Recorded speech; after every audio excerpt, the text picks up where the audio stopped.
Bismillahirrahmanirrahim. Assalamualaikum warahmatullahi wabarakatuh.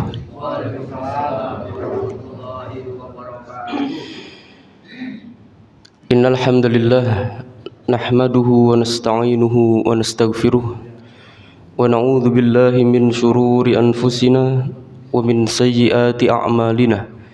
May yahdihillahu fala mudilla lahu wa may yudlilhu fala hadiyalah. Ashhadu an la ilaha illallah wahdahu la syarika lah wa ashhadu anna Muhammadan abduhu wa rasuluh.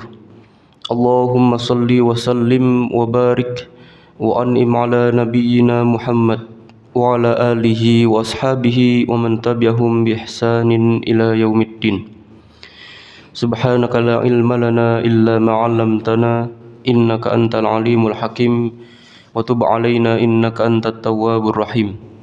Allahumma 'allimna ma yanfa'una wanfa'na bima 'allamtana wa zidna ilma. Amma ba'd.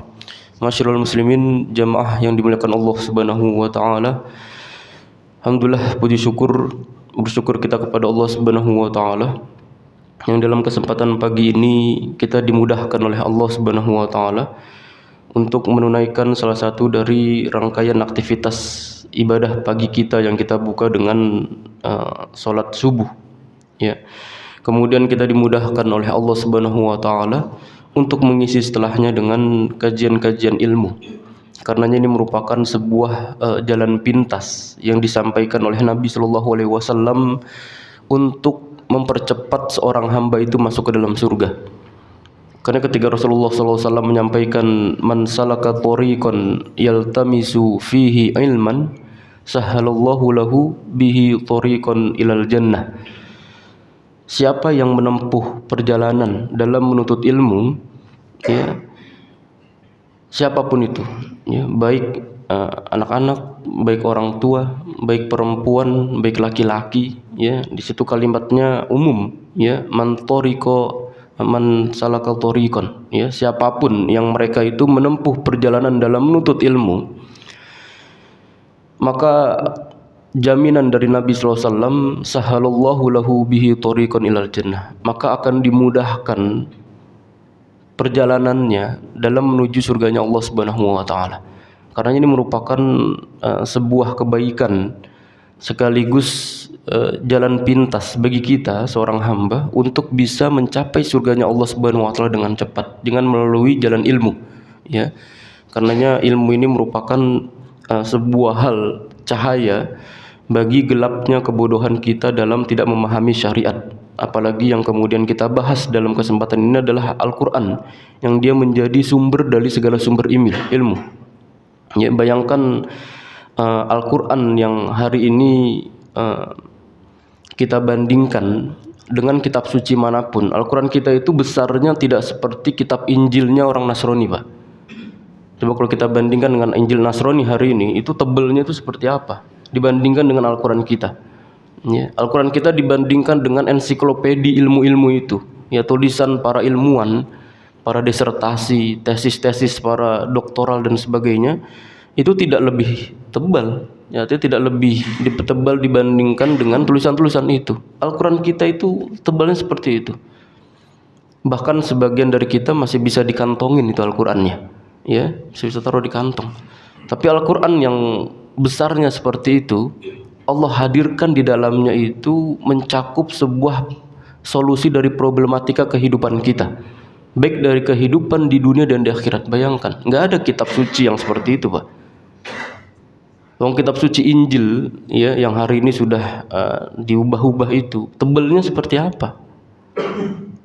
Itu pun tidak mendapatkan jaminan dari Allah Subhanahu wa taala bahwa Allah memberikan panduan kehidupan kepada manusia untuk kebaikan kehidupannya di dunia dan di akhirat. Tapi Al-Quran yang tebalnya tuh hanya segini kurang lebih, ya, itu mampu menjawab panduan yang memberikan sebuah petunjuk bagi manusia untuk mengarungi kehidupannya di dunia dan akhirat. Maka betapa meruginya kita, ya, ketika kita itu tidak memahami ayat suci Al-Quran kita, ya, tidak memahami dari ilmu-ilmu yang Allah turunkan di dalam Al-Quran. Karena ini merupakan bagian dari kebaikan-kebaikan yang Allah hadirkan di dalam kehidupan kita, di mana kita diberikan oleh Allah Subhanahu wa taala kesempatan, diberikan taufik oleh Allah Subhanahu wa taala sehingga hati kita itu mudah dalam memenuhi panggilan Allah untuk datang ke dalam kajian ilmu. Ini merupakan sebuah kebaikan dan kasih sayangnya Allah, Pak. Karena masing-masing dari kita memiliki waktu yang sama, 24 jam. Tapi enggak semua dari kita itu kemudian mendapatkan taufik dari Allah Subhanahu wa taala untuk bisa memenuhi panggilan-panggilan Allah itu dalam rangka melakukan kebaikan, dalam rangka melakukan ketaatan. Karena kita sama-sama memiliki 24 jam. Tapi betapa banyak dari kita ada yang melakukan kebaikan di waktu yang sama, juga melakukan keburukan. Coba seperti pagi ini, Pak. Kita melakukan kebaikan, sholat subuh berjamaah, datang ke masjid pagi-pagi, jalan kaki, kemudian setelahnya ikut kajian ilmu. Ya walaupun mungkin di kajiannya itu ngantuk, ya nggak apa-apa. Ngantuk tuh nggak apa-apa, Pak, asal jangan tidur, ya. Antum ngantuk boleh, tapi jangan tidur. Karena kalau orang yang tidur, ya tapi hatinya masih terjaga, itu cuma Nabi sallallahu alaihi wasallam. Ya, yang orang tidur tapi hatinya itu masih bangun, masih terjaga, itu cuma Nabi sallallahu alaihi wasallam. Maka saya nggak percaya kalau antum tidur kemudian paham apa yang disampaikan, itu kayaknya agak sulit gitu ya. Dimana Nabi sallallahu alaihi wasallam itu menyampaikan bahwa kadang-kadang wahyu itu turun ketika Nabi sallallahu alaihi wasallam itu lagi tidur, ya. Dan itu hanya khusus kepada Nabi sallallahu alaihi wasallam. Ya maka kalau antum ngantuk nggak apa-apa, Pak, tapi berusaha untuk jangan tidur, ya. Walaupun kalau mungkin ketiduran ya nggak apa-apa. Di antara kebaikan kita duduk di majelis ilmu, tidurnya aja ditulis pahala, Pak. Kita tidur di majelis ilmu itu ditulis sebagai pahala itu. Ya tidur yang tanpa disengaja loh ya. Bukan tidur yang datang emang pengen tidur gitu ya. Bukan, beda lagi. Baik. Masyaallah muslimin jamaah nikmat Allah Subhanahu wa taala, maka kita akan melanjutkan kembali dari kajian kita tentang tafsir, di mana kita sudah atau masih dalam pembahasan awal dari surat Al-Baqarah. Masyaallah 286 ayat, Pak. Kita akan mengarungi di dalamnya tentang ayat-ayat Allah Subhanahu wa taala yang Allah turunkan di dalam surat Al-Baqarah. Ini surat terpanjang di dalam Al-Qur'an, 114 surat. Surat terpanjangnya ini di dalam surat Al-Baqarah. Kemudian ayat paling panjangnya itu dalam surat Al-Baqarah tentang ayat tentang berhutang. Ya ayyuhalladzina amanu idza tadayantum bidainin, ya itu juga terdapat dalam surat Al-Baqarah. Nah, surat Al-Baqarah ini sebenarnya kita dapat memiliki keutamaan yang sangat luar biasa, yang kalau kita baca kita akan mendapatkan bersentuhan dengan keutamaan-keutamaan itu. Ya. Di mana Nabi SAW dalam satu hadis yang sahih disampaikan oleh Imam Abu Hurairah radhiyallahu anhu, Nabi SAW itu bersabda, la taj'alu buyutakum kuburan. Janganlah kalian itu menjadikan rumah kalian itu seperti kuburan, sepi, kosong, dan tidak ada aktivitas ibadah di dalamnya. Ya, pagi masih tidur, agak siangan dikit mandi berangkat kerja, Pak.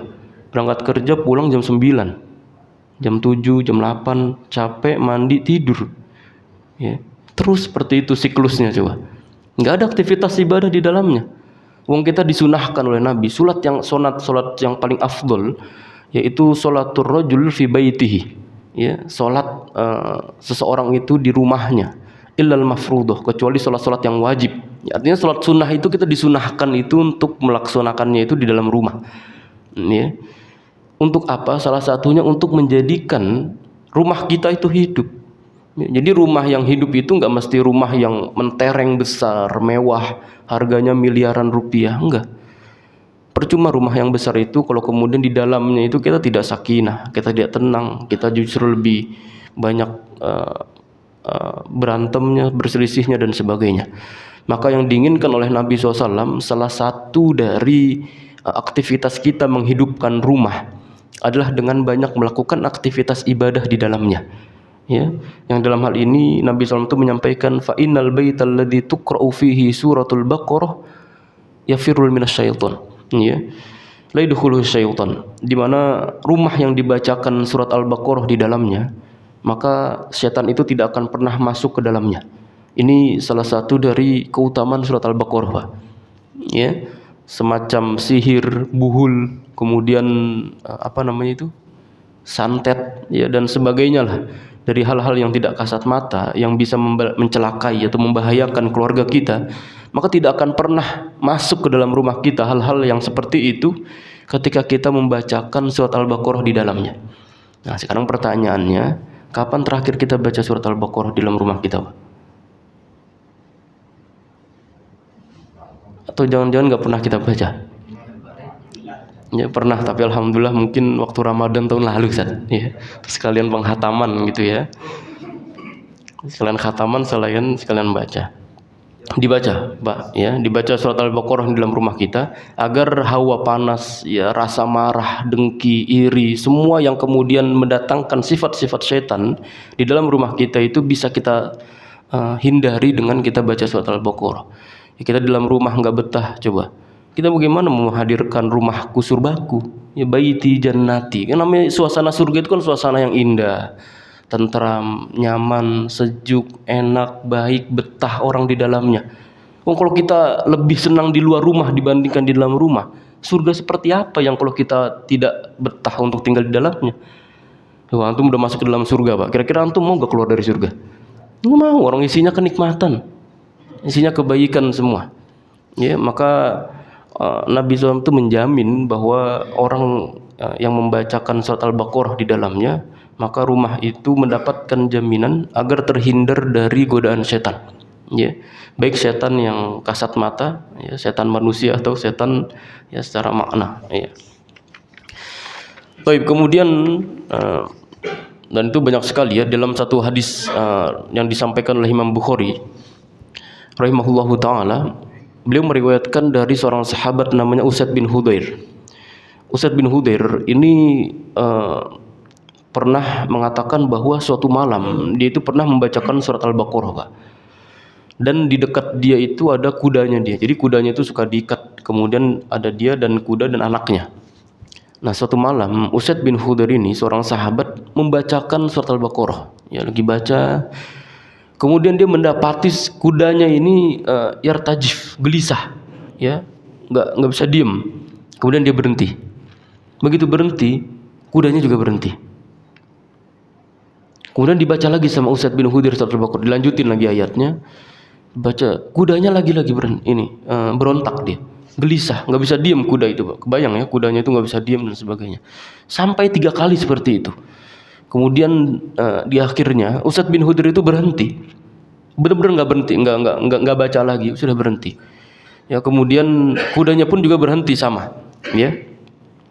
Karena kemudian dia merasa khawatir dan kasihan dengan anak yang berada di sebelah kuda itu. Dia takut anaknya itu digepak sama kuda itu, ya, ditendang sama kudanya. Maka dia ambil anak tersebut, ya, dan dia keluar dan dia melihat ke atas. Begitu dia melihat ke atas, betapa terkejutnya dia, ada ya seperti naungan yang menaungi tapi lama-lama nggak terlihat. Jadi dia ngelihat, lama-lama nggak kelihatan, hilang, ya. Maka di pagi harinya dia datang kepada Nabi Shallallahu Alaihi Wasallam, ya, menemui Nabi SAW. Ini enaknya, Pak, kalau kita tinggal di zaman Nabi seperti ini. Kita kalau punya permasalahan hidup gelisah, ya, hal-hal yang membuat hati kita itu bertanya-tanya, kita tahu kemana tempat kita berpulang, tahu tempat kemana kita akan bertanya. Hari ini coba Nabi kita nggak ada, kita mau nanya sama siapa? Ya, ini sama ulama. Karena Nabi SAW itu menyampaikan al-ulama warasatul anbiya, dan makna ulama ini nggak mesti harus semua makna yang terkandung di dalamnya itu seperti budaya kita hari ini, orang yang ngajarin ngaji, ya, disebutnya dengan ustadz dan sebagainya. Bukan seperti itu. Tapi makna ulama yang di sini benar-benar makna ulama yang secara ilmu dia memiliki kapasitas keilmuan yang sangat mumpuni, yang sangat luar biasa, ya. Maka Usaid bin Hudair begitu pagi harinya menemui Nabi SAW, kemudian bertanya kepada Nabi SAW, ya, tentang apa yang dia lihat di waktu malam hari itu. Maka Nabi SAW itu menyampaikan, wahai putra Hudair, ya Hudair, kenapa antum nggak melanjutkan baca surat Al-Baqarahnya tadi? Ya kan dia tadi mau baca Al-Baqarah, tapi kemudian karena kudanya ini berontak, ya, gelisah dan khawatir terhadap keselamatan anaknya, maka Usaid bin Hudair ini memberhentikan baca Al-Baqarah. Maka Nabi SAW itu tegur, ya Usaid, kenapa antum nggak melanjutkan baca surat Al-Baqarahnya tadi? Ya, apa katanya Hudair? Kata Usaid ini, dia mengatakan bahwa aku kasihan ya Rasulullah, aku khawatir terhadap Yahya anakku, ya anak yang tadi di sebelah kudanya tadi, khawatir karena dia nanti akan digepak atau diinjak atau ditendang oleh kuda tadi, ya. Maka ketika aku mengangkat kepalaku dan melihat ke arah langit, ya, maka tiba-tiba aku melihat seperti ada bayangan ya, yang mirip lampu-lampu seperti pelita gitu Pak. Jadi bayangan gelap karena malam-malam kan. Kemudian melihat kok ada terang-terang seperti itu. Maka kemudian Nabi SAW menyampaikan, atadri madak, ya, apakah kamu tahu apakah itu? Ya, kemudian Usaid mengatakan tidak ya Rasulullah. Kemudian Nabi SAW menyampaikan, tilkal malaikatu danat li sautika. Itu adalah para malaikat yang mendekat karena suara bacaanmu. Artinya ketika engkau membaca surat Al-Baqarah, malaikat itu datang, Mbak, mendekat kepada asal dari sumber suara, ya. Walau qara'ta la asbahat yandurun nasu ilaiha la tatawara minhum. Ya, seandainya engkau terus membacanya, engkau terus membaca surat Al-Baqarah itu sampai selesai, niscaya pada pagi hari orang-orang itu akan dapat melihat malaikat itu tanpa terhalang. Ya, ini salah satu dari keutamaan surat Al-Baqarah. Kenapa? Karena akan mengundang para malaikat itu datang untuk menaungi dari sumber suara ketika dia itu membacakan Al-Quran. Bayangkan kalau pada waktu itu Usaid bin Hudair itu terus membaca surat Al-Baqarah sampai la yukallifullahu nafsan illa wus'aha laha ma kasabat, dan terus sampai akhir ayatnya. Betapa malaikat itu bisa terus disaksikan oleh orang-orang yang kemudian melihatnya di pagi hari, ya. Tentu ini zaman Nabi SAW, ya. Kalau kemudian kita baca surat Al-Baqarah gitu ya, pagi malam-malam sampai selesai, ya, belum tentu malaikat itu datang, ya. Tapi ini merupakan salah satu dari keutamaan surat Al-Baqarah yang disampaikan oleh Nabi SAW, betapa malaikat itu benar-benar datang, ya. Yang kalau kita kemudian tidak melihatnya bukan berarti malaikat itu nggak datang, malaikat itu tetap datang, ya, tapi seperti sifatnya yang goib, ya, maka tidak kasat mata, tapi dia tetap melaksanakan tugasnya dengan melindungi orang-orang, dengan melindungi rumah-rumah yang dibacakan surat Al-Baqarah di dalamnya. Yaitu pernah ada wawancara Pak dengan salah satu dari dukun dan penyihirnya orang Rusia. Ini terkenal di media sosial. Mereka menyampaikan bahwa salah satu yang sulit untuk dijampe-jampe, ya, diguna-guna, disihir, itu adalah orang-orang Islam. Kenapa? Karena orang-orang Islam ini sangat kuat dan sangat fanatik sekali dengan agamanya, ya, di mana dia itu selalu melakukan doa, selalu dekat dengan Tuhannya. Ya, berbeda dengan orang-orang Nasrani. Kata dukun dari Rusia ini, kata penyihir dari Rusia ini, dia menyampaikan berbeda dengan orang-orang Nasrani. Orang-orang Nasrani yang datang ke gereja, ya, sekali dalam seminggu, kemudian setelah itu mereka melakukan banyak perselisihan terhadap apa yang diperintahkan oleh Tuhannya. Ya, dia melakukan kemaksiatan, melakukan dosa dan sebagainya. Ya, maka mereka ini mudah untuk kena sihir, mudah untuk kena, ya, guna-guna dari para penyihir dan para dukun.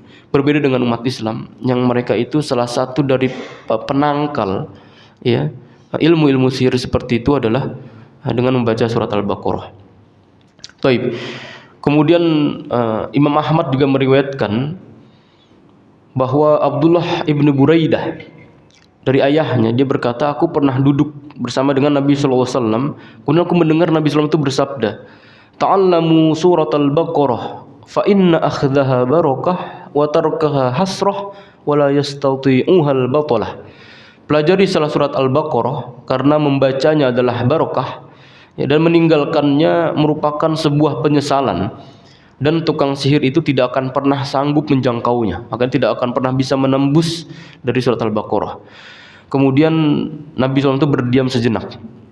Kemudian Nabi SAW itu melanjutkan sabdanya, ta'allamu surat Al-Baqarah wa Ali Imran fa innahuma zahrawan yudhillani sahibahuma yaumal qiyamah ka'annahuma ghamamatan aw ghayatani aw firqani min tayrin sawaf. Ya, pelajarilah surat Al-Baqarah, ya, kajilah, bacalah surat Al-Baqarah dan surat Al-Imran, karena sungguhnya keduanya itu adalah cahaya yang akan menaungi pembacanya pada hari kiamat.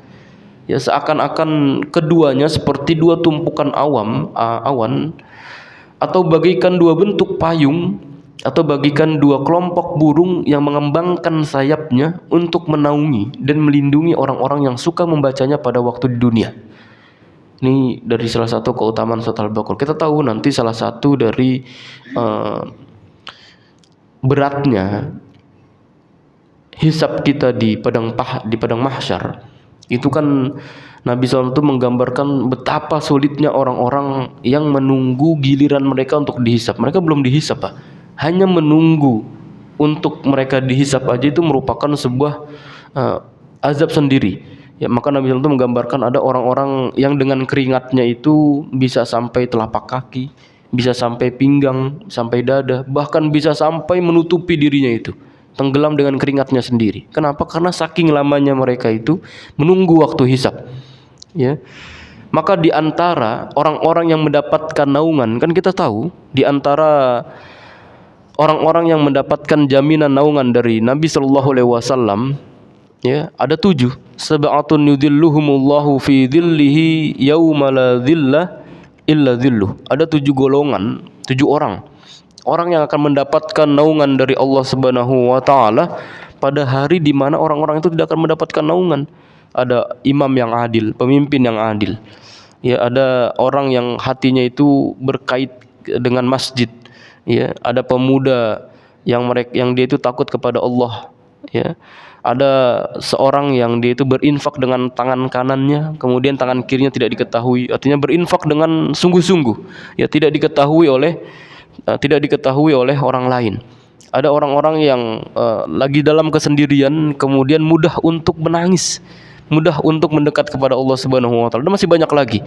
Ini ada 7 golongan orang yang mendapatkan naungan di padang mahsyar. Di antara para naungan itu ada juga naungan surat Al-Baqarah yang menjadi pelindung bagi orang-orang yang suka membacanya ketika waktu di dunia.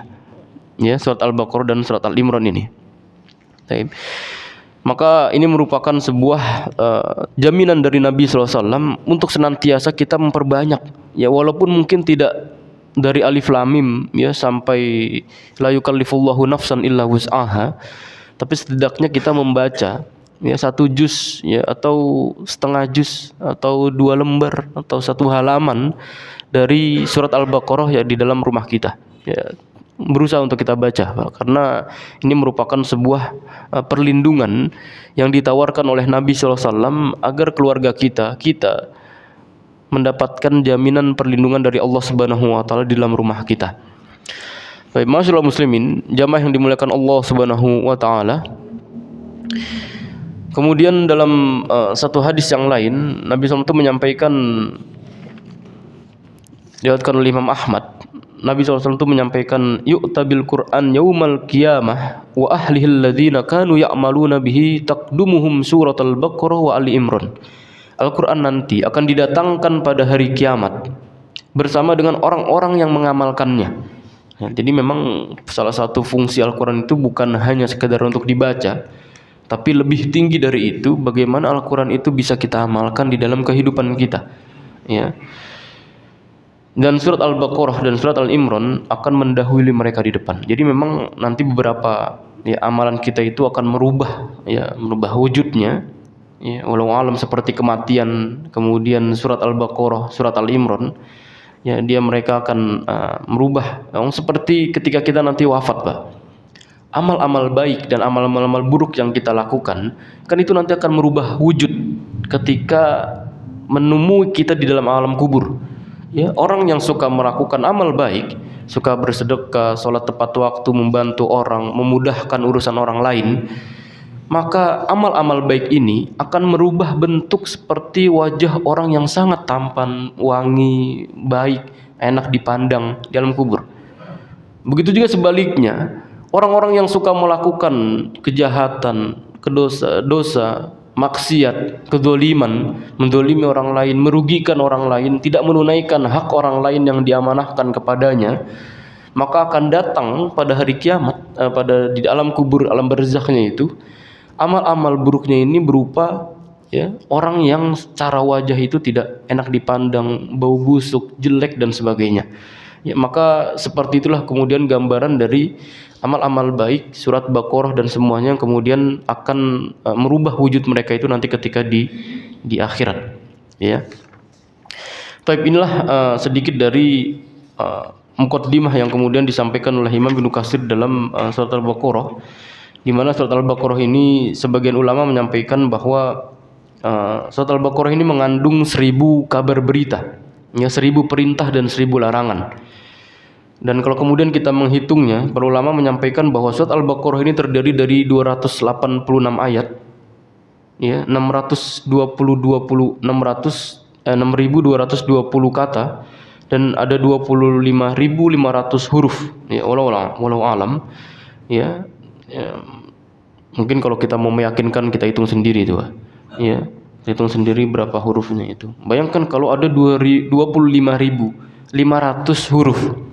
Padahal Nabi SAW itu menyampaikan bahwa setiap huruf yang kita baca itu dikali lipatkan 10, ya, jadi 10 kebaikan. Berarti 25.500 kali 10 itu, ya. Itu banyaknya kebaikan yang kita dapatkan hanya dengan membaca surat Al-Baqarah. Ya, Masya Allah, 25.500, ya, Masya Allah. Baik, kemudian para ulama menyampaikan bahwa surat Al-Baqarah ini turun di Madinah. Ya, ini merupakan surat Madaniyah, surat yang memang turun di Madinah, karena di surat-surat ini di dalam Al-Baqarah, karena ayat-ayat itu berbicara tentang hukum berpuasa, tentang hukum qital, tentang hukum hutang, tentang riba, alladzina ya'kuluna riba la yakumuna illa kama yakumul ladzi yatakhabbathu syaitanu minal mas. Ya, kemudian berbicara tentang ya, banyak hukum di dalam surat Al-Baqarah yang itu kemudian turunnya itu di Madinah, karena nanti ayat-ayat yang berbicara tentang hukum, tentang undang-undang, itu semuanya di Madinah, ya. Baik, maka kita melanjutkan dari surat Al-Baqarah ayat yang pertama, di mana Allah Subhanahu wa taala berfirman, Alif Lam Mim, ya. Alif, Lam, dan Mim. Dilihat dari sisi tentang hikmah disebutkannya, ya, huruf-huruf hijaiyah di awal-awal surat ini, ya, terlepas dari makna yang terkandung di dalamnya, dikatakan bahwa penggalan huruf-huruf yang disebutkan di awal-awal surat tadi dimaksudkan untuk menunjukkan mukjizat Al-Quran, ya, dan menjelaskan bahwa makhluk itu tidak mungkin pernah bisa membuat tandingannya. Ya, karena Allah Subhanahu wa taala itu ketika membuat Al-Qur'an, ya, artinya menurunkan Al-Qur'an ini kepada Nabi Muhammad SAW, ya. Kemudian banyak ayat-ayat yang nanti dibukanya itu dengan ayat-ayat muqatta'ah, huruf-huruf muqatta'ah. Ya, alif lam mim ra, alif lam mim shad, ya, alif lam ra, ya, ha mim, dan masih banyak lagi. Maka huruf-huruf tadi memiliki sebuah kemukjizatan yang para ulama menyampaikan tidak ada yang mengetahui maknanya kecuali Allah Subhanahu wa taala, ya. Maka ini merupakan sebuah gambaran tentang bagaimana Allah Subhanahu wa taala menjadikan Al-Qur'an ini sebagai mukjizat sampai akhir zaman nanti. Kemudian para ulama menyampaikan di antara Imam Zamakhsyari, maka di antara huruf-huruf, ya, yang Allah sebutkan di awal-awal surat tadi, ya, ini kita mengulang di pembahasan sebelumnya, ada yang disebutkan oleh Allah Subhanahu wa taala dengan satu huruf, ya, seperti shad, nun, dan qaf, ya. Ada juga yang disebutkan dengan dua huruf seperti hamim, ya, ada yasin, toha. Kemudian ada juga yang disebutkan tiga huruf seperti alif lam mim, alif lam ra, ya, to, sin, mim. Ada juga kemudian disebutkan 4 huruf seperti alif lam mim ra, alif lam mim shad, ya. Ada juga yang 5 huruf, kaf, ha, ya, ain, shad, juga ha, mim, ain, sin, qaf, ya, surat Asy-Syura. Di sini para ulama, di antaranya Imam Zamakhsyari, itu menyampaikan bahwa uslub atau metode dalam bahasa Arab ketika membuat pembentukan kalimat, ya, itu hanya terdiri dari 1, 2, 3, 4 atau 5 huruf, ya, tidak ada yang melebihi dari itu, ya. Maka oleh karena itu setiap surat yang dibuka dengan huruf-huruf ini ya pasti disebutkan di dalamnya tentang kemenangan Al-Qur'an, tentang kebesaran dan keagungan Al-Qur'an, dan penjelasan tentang kehebatan dan kebesaran Al-Qur'an. Jadi kalau nanti bapak-bapak baca tentang ayat-ayat atau surat-surat yang didahului pertamanya itu dengan huruf-huruf muqatta'ah, dengan huruf-huruf hijaiyah ini, ya entah kita baca alif lam mim atau alif lam ra, itu ya mesti di dalam surat itu mesti ada pembahasan tentang pengagungan Al-Qur'an dan kebesaran dari Al-Qur'an yang Allah sebutkan di dalam surat itu, yang dimuqaddimahi, yang diawali dengan huruf-huruf muqatta'ah, ya. Dan kita ketahui ya, banyak kemudian ketika kita misalnya kita baca surat Al-Baqarah alif lam mim, kemudian apa setelahnya? Allah Subhanahu wa taala menyampaikan dzalikal kitab la raiba fi, ya. Dan bukan hanya itu, misalnya kita baca surat Al-Imran, ya, Allah Subhanahu wa taala mengawali ayat di dalam surat Al-Imran dengan huruf-huruf hijaiyah ini, alif lam mim, Allahu la ilaha illa huwal hayyul qayyum nazzala 'alaikal kitab, ya, nazzala 'alaikal kitaba bil haqqi musaddiqan lima baina yadayhi. Allah Subhanahu wa taala berfirman dalam surat Al-Imran tadi, ya, alif lam mim, Allahu la ilaha illa huwal hayyul qayyum nazzala 'alaikal kitab, ya, dia menurunkan Alkitab tadi, Al-Qur'an, ya, kepadamu dengan sebenarnya serta membenarkan kitab yang telah diturunkan sebelumnya, ya, dalam surat Al-Imran. Kalau kemudian tadi kita baca di dalam surat tadi baca surat Ar-Ra'd, ya, Allah Subhanahu wa taala berfirman alif lam mim ra tilka ayatul kitab, ya, walladzi unzila ilaika mir rabbikal haqq walakinna aktsaran nasi la yu'minun. Ya, masih selalu ada pembahasan kitabnya di awal-awal yang kemudian dibuka oleh Allah Subhanahu wa taala dengan huruf-huruf hijaiyah, dengan huruf-huruf muqatta'ah. Ya, dan masih banyak lagi. Kalau kemudian kita baca di dalam ya surat As-Sajdah alif lam mim tanzilul kitabi la raiba fihi mir rabbil alamin, tanzilul kitab, ya, di mana Allah Subhanahu wa taala menurunkan Al-Qur'an yang tidak memiliki keraguan di dalamnya. Ya, begitu juga nanti dengan ayat-ayat yang lain. Maka ini menunjukkan kebenaran pendapat para ulama tersebut, ya, tentang ketika Allah Subhanahu wa taala membuka dengan huruf-huruf muqatta'ah, ya, maka Allah Subhanahu wa taala di dalamnya membicarakan tentang ayat-ayat pengagungan terhadap Al-Qur'an, kebesaran Al-Qur'an yang disebutkan oleh Allah Subhanahu wa taala. Baik. Kemudian kita sebelumnya sudah sampai di dalam pembahasan yang kedua pertemuan sebelumnya tentang dzalikal kitabu la raiba fihi hudal lil muttaqin. Kitab Al-Qur'an ini tidak ada keraguan, la raiba fihi, tidak memiliki keraguan di dalamnya, dan menjadi hudan lil muttaqin, ya. Dan yang dimaksud dengan keraguan di dalamnya ini, para ulama menyampaikan, ya, bahwa raib itu merupakan keraguan yang disertai dengan tuduhan, disertai dengan celaan, ya, berbeda dengan kalimat syak, ya, yang syak ini kemudian disebutkan juga dalam bahasa Arab itu yang berarti ragu.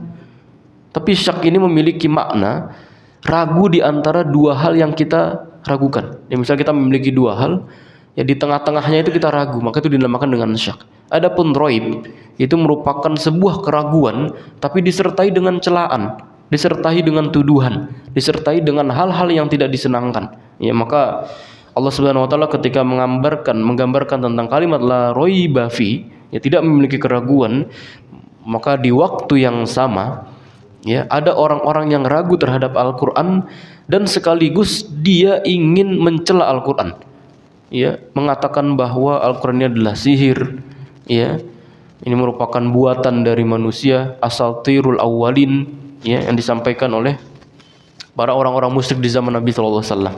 Maka Allah Subhanahu wa taala memungkasi kalimat mereka dengan mengatakan bahwa dzalikal kitab, bahwa Al-Qur'an ini la raiba fi, tidak ada keraguan di dalamnya. Ya. Baik.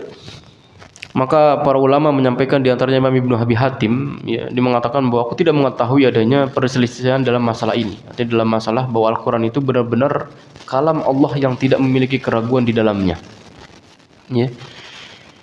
Bahwa ia diturunkan dari sisi Allah Subhanahu wa taala sebagaimana ya, firman yang Allah Subhanahu wa taala sampaikan di dalam surat As-Sajdah misalnya, Alif Lam Mim tanzilul kitabi la raiba fihi min rabbil alamin.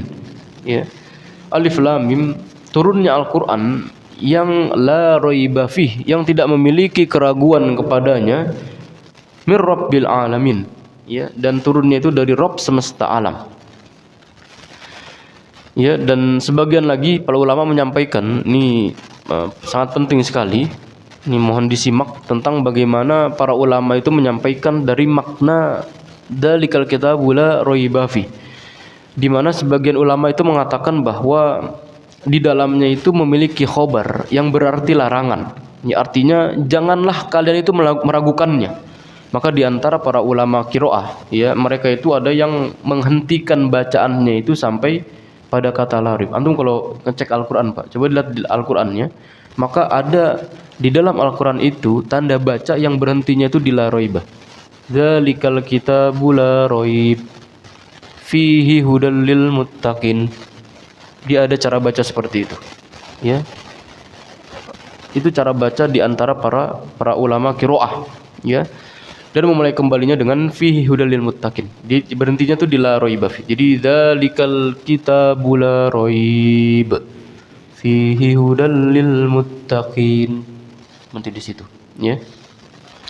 Tapi kemudian juga ada yang menghentikan bacaannya seperti yang masyhur yang sering kita baca, di mana kita berhentinya itu dzalikal kitabu la raiba fi hudal lil muttaqin. Baru kita membaca kembalinya itu dengan huda, ya.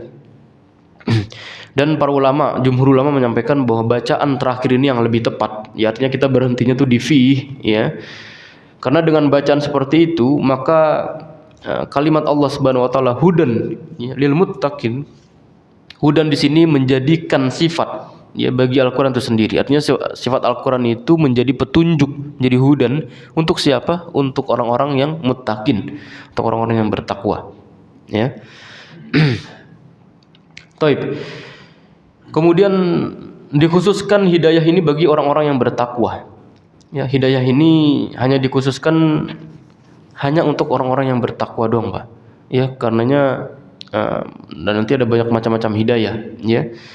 Di mana Allah Subhanahu wa taala menyampaikan qul huwa lil ladzina amanu hudan wa shifaa'u wal ladzina la yu'minuna fi adhanihim waqrun wa huwa ala aman ulaika yunaduna min makanin ba'id, ya. Allah Subhanahu wa taala menyampaikan dalam surat Fussilat itu bahwa Al-Qur'an ini merupakan petunjuk dan penawar bagi orang-orang yang beriman, dan orang-orang yang tidak beriman pada telinga mereka itu ada sumbatan, ya.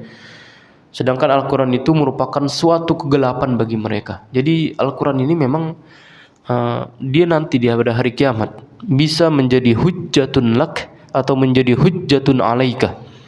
Ya, dia bisa menjadi syafaat penolong kita atau justru menjadi beban yang akan membebankan kita di akhirat kelak, ya.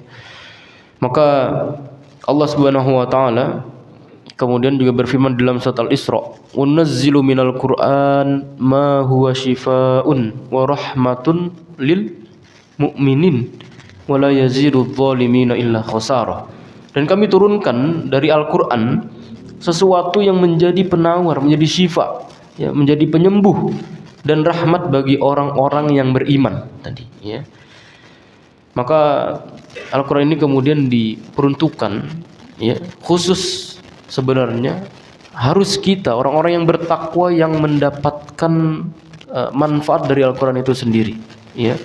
Kalau banyak dari orang-orang kafir, orang-orang yang tidak beriman mendapatkan Al-Qur'an dengan upaya mereka, dengan susah payah mereka mempelajari bahasa Arab, mempelajari tafsirnya, mengkaji, mentadabburi, mencari makna dan sebagainya, kemudian bisa membuat mereka itu beriman, maka seharusnya kita yang lebih berhak untuk bisa mendapatkan manfaat itu dari Al-Quran kita sendiri. Ya, orang-orang beriman kita yang sudah diberikan kenikmatan oleh Allah Subhanahu wa taala berupa iman, berupa kekuatan untuk meyakini Al-Quran sebagai kitab suci satu-satunya yang menjadi mukjizat bagi Nabi Muhammad SAW, ya, maka seharusnya kita lebih mudah, kita lebih berhak untuk bisa mendapatkan manfaat itu dari Al-Quran. Ya. Maka ketika Allah Subhanahu wa taala menyampaikan hudan lil muttaqin, ya, petunjuk Al-Quran ini bagi orang-orang yang bertakwa, Allah Subhanahu wa taala itu memberikan sebuah syarat, ya, bahwa petunjuk ini bisa mendatangkan, ya, kebaikan, bisa mendatangkan hudan, petunjuk bagi orang-orang yang bertakwa. Maka semua risalah yang Allah turunkan melalui lisan-lisan nabinya, ya, maka tujuan akhirnya, goalnya itu adalah menjadikan manusia itu pada bertakwa. Maka kalau kita melihat dari para nabi itu, Pak, mereka itu selalu berupaya untuk menyeru kaumnya itu untuk selalu bertakwa kepada Allah Subhanahu wa taala. Nanti kita akan lihat apa makna takwa, apa makna dari takwa itu. Wong kita di dalam salat Jumat itu kan khotib berkali-kali, kita sudah sering diulang-ulang, Pak. Kalau kita salat Jumat itu khotib sudah usi nafsi wa iyyakum bi taqwa Allah, dengan takwa kepada Allah. Sudah diulang-ulang itu sama khotib, ya, bahkan enggak kurang dari itu. Khotib kemudian menambahkan dengan, ya, 3 ayat yang berbicara tentang takwa. Ya ayyuhalladzina amanut taqullaha haqqa tuqatih, dengan sebenar-benar takwa lagi. Dan enggak cukup, Allah kemudian khotibnya itu melanjutkan lagi dengan firman Allah, ya ayyuhan nasut taqu rabbakumul ladzi khalaqakum min nafsin wahidah. Bertakwa lagi, Pak. Apakah berhenti? Enggak. Dilanjutkan lagi sama khotibnya, ya ayyuhalladzina amanu taqullaha wa qulu qawlan sadida. Ada 3 takwa diulang-ulang sama khotib itu. Tapi karena, ya, kita awal-awal sholat Jumat kebanyakan ngantuknya itu, jadi kadang suka lewat apa yang disampaikan sama khotib, atau mungkin kita tidak paham apa dari makna takwa itu. Maka kita akan melihat di mana di antara semua risalah, ya, yang Allah turunkan melalui lisan-lisan para nabinya itu, maka goalnya, tujuan hidupnya, tujuan akhirnya itu adalah untuk menjadikan kaumnya itu adalah orang-orang yang bertakwa. Ya, takwa ini adalah kalimat yang diucapkan oleh nabi pertama yang Allah ciptakan, yaitu Nabiullah Adam alaihissalam. Dan ini juga merupakan kalimat yang diucapkan pertama kali oleh seorang rasul yang Allah utus, yaitu Nabi Nuh alaihissalam. Ya. Bahkan sampai nabi dan rasul penutup, ya, bagi rasul-rasul sebelumnya dan nabi-nabi sebelumnya, yaitu Nabiullah Muhammad sallallahu alaihi wasallam. Nabi Nuh alaihissalam, ketika Allah berkisah tentang Nabi Nuh alaihissalam, ya, ketika Nabi Nuh ini berdakwah kepada kaumnya, apa yang Allah Subhanahu wa taala sampaikan, gambarkan tentang Nabi Nuh alaihissalam. Nabi Nuh alaihissalam menyampaikan, "Idz qala lahum akhuhum Nuhun ala tattaqun." Ketika berkata kepada Bani Rosib, ya, Bani Rosib ini kaumnya Nabi Nuh alaihissalam. Ya, jadi ketika Nabi Nuh ini berkata kepada kaumnya Bani Rosib, ala tattaqun, apakah kalian itu tidak mau bertakwa pada Allah Subhanahu wa taala? Setelah Nabi Nuh alaihissalam, kemudian Allah utus Nabi Hud alaihissalam. Ya, dan jarak antara Nabi Nuh dan Nabi Hud itu berapa generasi, Pak? Jarak antara Nabi Nuh dan Nabi Hud disebutkan para ulama ada 6 generasi, ya, yang menjadi jarak antara Nabi Nuh dan Nabi Hud. Itu ketika Nabi Hud alaihissalam diutus di tengah-tengah masyarakat, namanya kaum apa yang masyarakat yang diutus kepada Nabi Hud? Kaum, ini jangan ragu-ragu nih, Pak. Kaum Samud atau kaum Ad? Kaum Adun, ya. Kaum 'Ad, ya, apa yang disampaikan Nabi Hud kepada kaum 'Ad, Allah Subhanahu wa taala menggambarkan id qala lahum akhuhum hudun ala tattaqun, ya. Ketika Hud, ya, saudaranya kaum 'Ad, ya, kenapa digambarkan Hud di sini sebagai akhuhum, saudara kalian, di mana kaum 'Ad ini merupakan kaum yang mengenal Nabi Hud dari kecil, Pak. Jadi Nabi Hud ini merupakan nabi yang dari kecil, remaja, dewasanya itu di dalam kaum 'Ad ini. Maka mereka itu benar-benar tahu tentang Nabi Hud, ya. Saudara kalian, artinya kalian tuh kenal dengan Nabi Hud ini. Maka sini Allah Subhanahu wa taala menyampaikan id qala lahum akhuhum hudun ala tattaqun. Ya. Apakah kalian itu tidak mau bertakwa? Dan bukan hanya itu, ya. Setelah Nabi Hud, kemudian Allah binasakan orang-orang yang Allah binasakan, lalu selamatlah orang-orang yang beriman. Lalu orang yang beriman di zamannya Nabi Hud pindah dari Rubu Kholi, ya, yang ada di utara Yaman, di selatan Saudi Arabia, menuju ke Syam. Kemudian di sana mereka itu membuat sebuah peradaban baru. Namanya adalah kaum Samud, ya. Kaum Samud. Siapa nabi yang Allah utus kepada kaum Samud? Nabi Soleh, ya, alaihissalam. Nabi Soleh, apa kata Nabi Soleh kepada kaumnya, kepada kaum Samud? Id qala lahum akhuhum Solih ala tattaqun, ya. Soleh bertanya kepada kaumnya, apakah kalian itu tidak mau bertakwa pada Allah Subhanahu wa taala? Lanjut kemudian dengan Nabi Lut alaihissalam, ya, yang menjadi keponakannya Nabi Ibrahim alaihissalam, ya, di negeri Sodom. Maka begitu melihat masyarakatnya itu rusak, ya, kemudian didakwahi oleh Nabi Lut alaihissalam, dan Al-Quran merekam kalimatnya Nabi Lut alaihissalam ketika Nabi Lut ini berkata kepada kaumnya. Apa yang disampaikan Allah Subhanahu wa taala? Id qala lahum akhuhum Lutun ala tattaqun, ya. Ketika Nabi Lut ini berkata kepada masyarakatnya kaum Sodom, apa yang disampaikan Nabi Lut? Ala tattaqun, apakah kalian tidak mau bertakwa? Allah, ya. Begitu juga dengan nabi-nabi yang lain, ya, selalu mengajak kepada umatnya ini untuk bertakwa. Jadi ini merupakan, ya, sebuah ajaran dari para nabi-nabi sebelumnya. Ketika Allah Subhanahu wa taala menyampaikan walaqad wassaynal ladzina utul kitaba min qablikum wa iyyakum anittaqullah.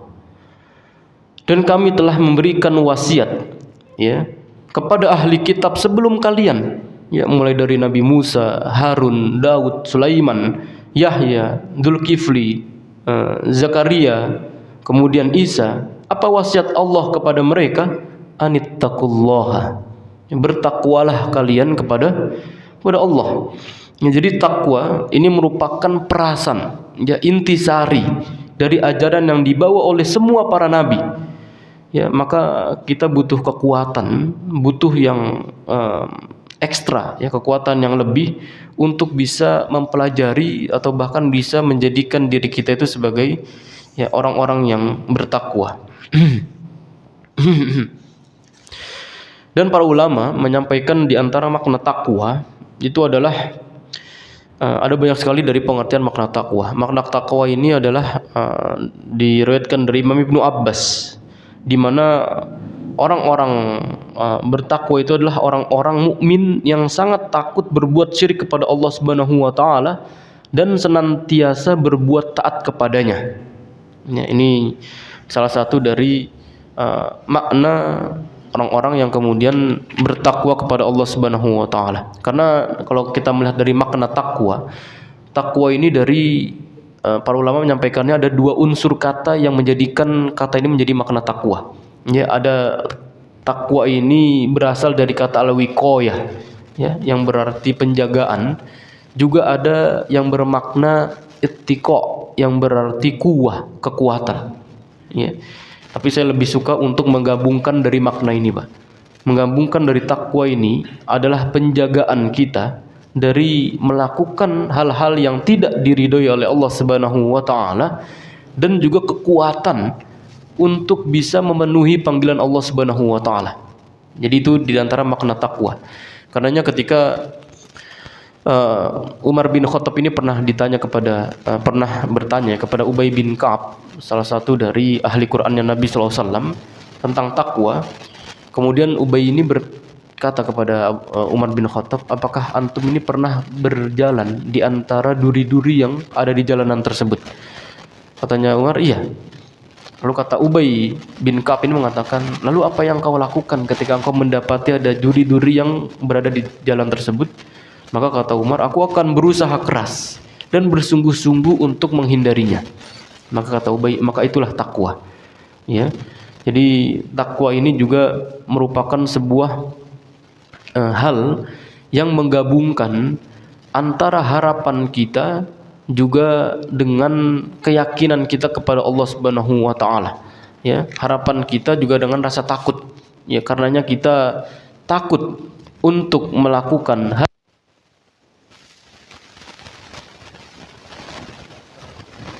kita takut murkanya Allah Subhanahu wa taala.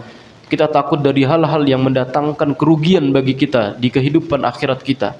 Maka itu dinamakan dengan takwa. Ataupun dengan takwa itu kita juga melakukan sebuah amal-amal kebaikan, perintah-perintah Allah Subhanahu wa taala yang itu mendatangkan harap bagi kita. Di mana kita mengharapkan pahala dari Allah Subhanahu wa taala, kita mengharapkan kebaikan dari Allah Subhanahu wa taala, ya, maka para ulama menyampaikan ketika ada takut dan kemudian ketika ada harap, maka dua hal ini ditopang dengan satu kekuatan besar yang dinamakan cinta, yang dinamakan dengan hub. Ya, karenanya seorang itu ketika takut terhadap singa, ya, maka dia itu akan pergi menjauh atau pergi mendekat, Pak. Menjauh, karena dia tidak cinta singa. Ya. Kalau kita takut sama Allah, kita itu lebih takut pergi menjauh atau pergi mendekat? Pasti pergi mendekat. Kenapa kita pergi mendekat? Karena kita cinta sama Allah. Ya, jadi dua hal ini itu ditopang dengan kekuatan besar yang namanya cinta. Ya, karena kita cinta kepada Allah, itulah yang membuat kita itu takut dalam melakukan hal-hal yang dilarang oleh Allah Subhanahu wa taala.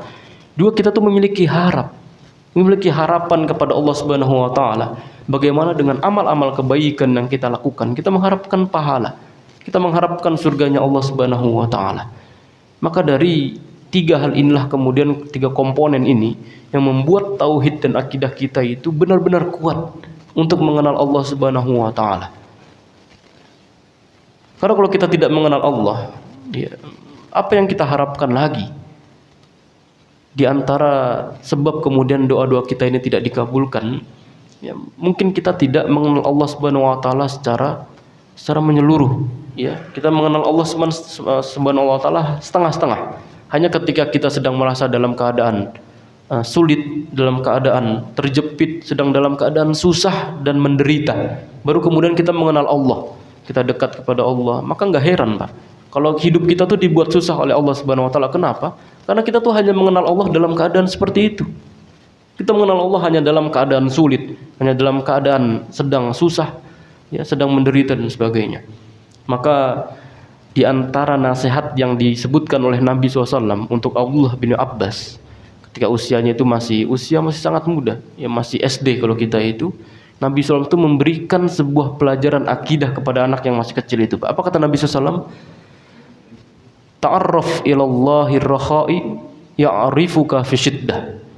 Kenalilah Allah, wahai anakku, dalam keadaan sulit, nanti Allah akan mengenalmu dalam keadaan lapang. Kenalilah Allah dalam keadaan lapang, ya.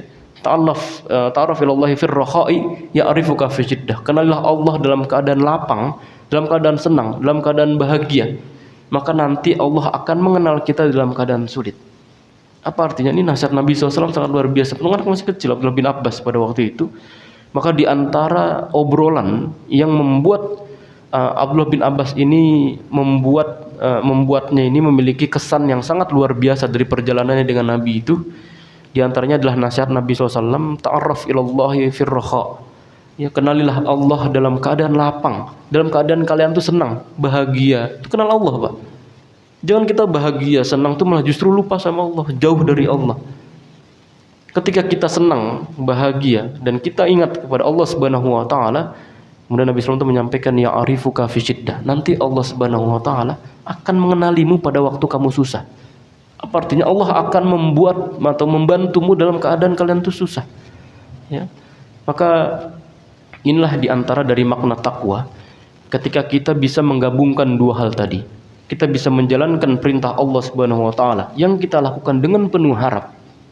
Dan di saat yang sama, kita juga menjauhkan diri kita dari hal-hal yang dilarang oleh Allah Subhanahu wa taala karena takut. Karena takut dari azab Allah Subhanahu wa taala, takut dari nerakanya Allah, sehingga kita tidak banyak melakukan, ya, berusaha untuk menjaga diri kita dari hal-hal yang dilarang oleh Allah Subhanahu wa taala. Ya, maka ini merupakan sebuah hidayah, ya, berupa ketakwaan yang diberikan oleh Allah Subhanahu wa taala kepada kita. Karenanya kita diminta oleh Allah Subhanahu wa taala untuk banyak-banyak, ya, berusaha untuk menjadikan diri kita ini orang-orang yang bertakwa. Karenanya di antara khutbah hajah, ya, disampaikan oleh Nabi SAW tadi yang sudah sering dibacakan oleh khotib ketika khutbah Jumat, itu di antaranya adalah wasiat-wasiat untuk bertakwa kepada Allah Subhanahu wa taala. Karena orang-orang yang bertakwa adalah orang-orang yang selalu senantiasa menjaga dirinya dari hal-hal yang dilarang oleh Allah dan selalu berupaya, selalu berusaha untuk menjalankan, memenuhi panggilan dari Allah Subhanahu wa taala. Wallahu a'lam bishawab. Ya, ini sedikit pembahasan yang kita sampaikan di dalam surat Al-Baqarah, ayat-ayat pertama dan ayat kedua. Insyaallah di pertemuan selanjutnya kita akan membahas dari firman Allah Subhanahu wa taala, hudal lil muttaqin, siapa orang-orang yang bertakwa. Para ulama menyampaikan alladzina yu'minuna bil ghaibi wa yuqimunas sholata wa mimma razaqnahum yunfikun. Ya, di antara orang-orang yang bertakwa, siapa orang bertakwa adalah orang-orang yang beriman kepada hal-hal yang gaib. Alladzina yu'minuna bil ghaib, kemudian wa yuqimunas shalah, dan dia itu juga mendirikan salat. Dan bukan hanya itu, dan bahkan mereka itu disebutkan oleh para ulama wa mimma razaqnahum yunfikun. Mereka itu adalah orang-orang yang ketika diberikan, ya, rizki oleh Allah Subhanahu wa taala, kemudian mereka juga menginfakkan dari sebagian rizki itu. Ya. Wallahu a'lam bishawab. Semoga yang sedikit ini bisa memberikan manfaat untuk kita semuanya. Aqulu qouli hadza wa astaghfirullah li wa lakum. Subhanakallahumma wa bihamdika asyhadu an la ilaha illa anta astaghfiruka wa atubu ilaik. Assalamualaikum warahmatullahi wabarakatuh.